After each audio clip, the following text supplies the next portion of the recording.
अस्सलाम वालेकुम, मेरा नाम है गुलाम अब्बास और आप देख रहे हैं अब्बास केमिस्ट्री। आज केमिस्ट्री 9 क्लास के लेक्चर नंबर 3 में हम स्टडी करने जा रहे हैं atomic number, atomic mass, molecular mass and formula mass. Understand. सबसे पहले मैं आपको इसकी छोटी छोटी सी डेफिनेशंस लिखवा दूं। तो एटॉमिक नंबर जो होता है ये बहुत ही इम्पोर्टेंट, मतलब केमिस्ट्री में सबसे पहली चीज़ हम एटॉमिक नंबर ही। केमिस्ट्री की मिस बोलती हैं कि केमिस्ट्री के सर बोलते हैं कि जी पीरियोडिक टेबल याद कर लें। तो पीरियोडिक टेबल में जो एलिमेंट्स हमें दिए गए हैं 118, तो वो किस बेस पे क्लासीफाई हैं, कि मतलब उनको किस तरह से रखा गया है। तो on the basis of atomic number, on the basis of atomic number मतलब उनका एटॉमिक नंबर जो है। अब एटॉमिक नंबर से मुराद क्या है? एटॉमिक नंबर का मतलब ये है कि उसके न्यूक्लियस में, अब एक जो एटम होता है उसके पास एक न्यूक्लियस होता है और कुछ शेल्स होते हैं। अंडरस्टैंड। जो न्यूक्लियस होता है वो कंटेन क्या करता है? जो न्यूक्लियस होता है उसमें होते हैं protons and neutrons. Understand.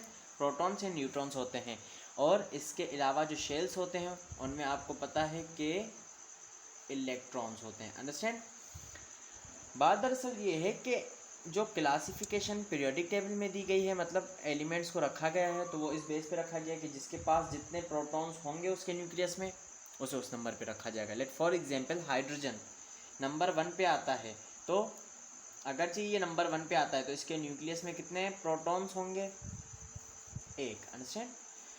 Let for example sodium 11 number पे आता है, तो इसके न्यूक्लियस में कितने प्रोटॉन होंगे? 11। फ्लोरीन 9 नंबर पे आता है, क्लोरीन 17 नंबर पे आता है, तो इसका मतलब क्या है कि इनके पास 17 प्रोटॉन्स हैं न्यूक्लियस में और 9 प्रोटॉन हैं। अब एक बात और भी याद रखिएगा कि जितने प्रोटॉन्स होते हैं एक न्यूट्रल एटम में, उतने ही क्या होते हैं? उसके शेल्स में इलेक्ट्रॉन होते हैं। ओके, मैंने आपको न्यूट्रॉन के बारे में नहीं कहा, इस बात का ख्याल रखिएगा कि मैंने क्या कहा कि न्यूक्लियस में जितने प्रोटॉन्स होंगे न्यूक्लियस में, उतने ही जितने प्रोटॉन्स न्यूक्लियस में होंगे उतने ही शेल्स में इलेक्ट्रॉन होंगे। ओके, ये इलेक्ट्रॉन और प्रोटॉन का रिलेशनशिप बता रहा हूँ आपस में। न्यूट्रॉन को याद रखने की आपको ज़रूरत नहीं है। अंडरस्टैंड। वो मास, अब आगे जाके हम इस कॉन्सेप्ट को ध्यान से सीखेंगे।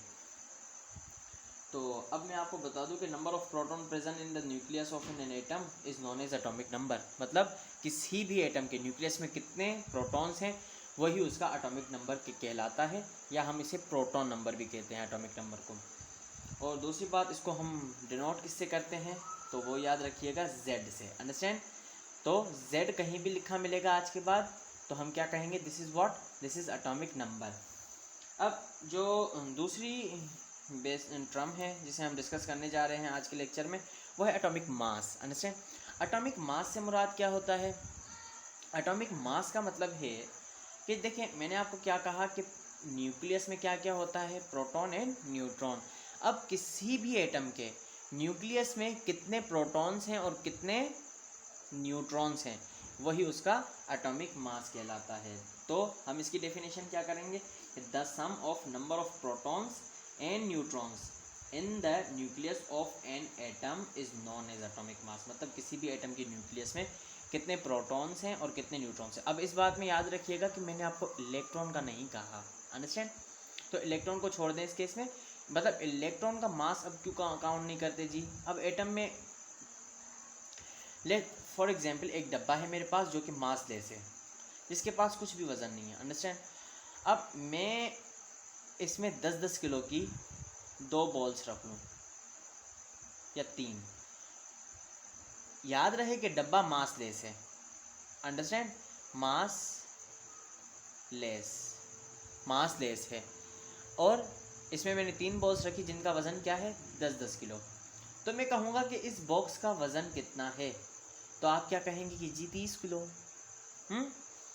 वैसे ही अगरचे मैं कहता हूँ कि एक एटम का वज़न कितना है, एटॉमिक मास क्या है इसका, तो उसमें जो जो चीज़ें होंगी आप उन सारी चीज़ों को मिला के कहेंगे कि जी ये तो चीज़ एक ऐसी है जिसमें प्रोटॉन्स, न्यूट्रॉन्स एंड इलेक्ट्रॉन्स आते हैं, और प्रोटॉन, न्यूट्रॉन्स एंड इलेक्ट्रॉन का मास ही इस एटम का मास होगा। लेकिन दरअसल बात यह है कि एक इलेक्ट्रॉन बहुत ही ज़्यादा हल्का होता है, तकरीबन 1837 मरतबा प्रोटॉन से मेरे ख्याल से जी, तो ये हल्का होता है, तो इस वजह से ये मास लेस कहलाता है। Understand?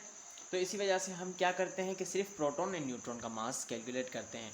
Let for example sodium के पास 11 प्रोटॉन्स हैं और 12 न्यूट्रॉन्स हैं, तो इसका एटॉमिक मास कितना होगा? इसका एटॉमिक मास होगा 23। ये आपको एटॉमिक मासेस याद करने पड़ेंगे पीरियोडिक टेबल में से, कोई भी ट्रिक नहीं है।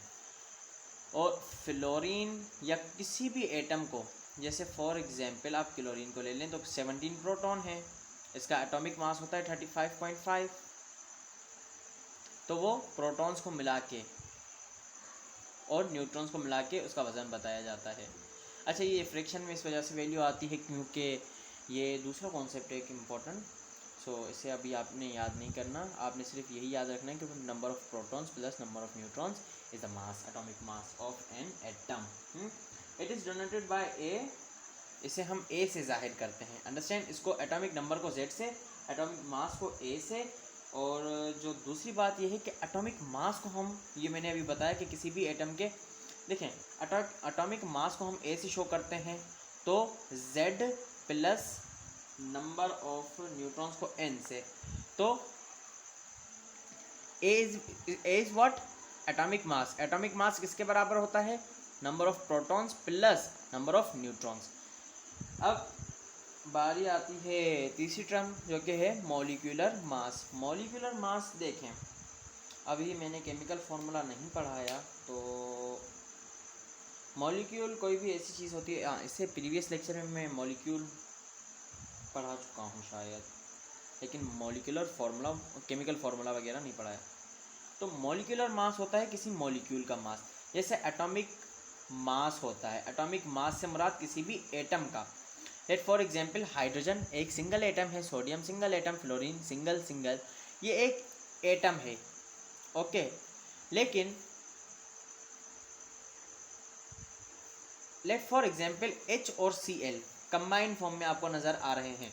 ये भी क्लियर हो जाएगा कि कैसे जुड़े ये आपस में, क्योंकि हमने अभी तक केमिकल बॉन्डिंग भी नहीं पढ़ा, तो जब हम पढ़ेंगे भी, ये फर्स्ट चैप्टर है।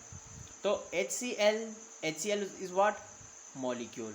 तो इसका जो मास होगा, लेट फॉर एग्जांपल हाइड्रोजन है 35.5, तो इन दोनों का जो मास होगा 36.5, ये होगा मॉलिक्यूलर मास। मतलब किसी भी एटम में सम ऑफ एटॉमिक मासेस, इसका एटॉमिक मास हमने ऐड किया 1, किसमें?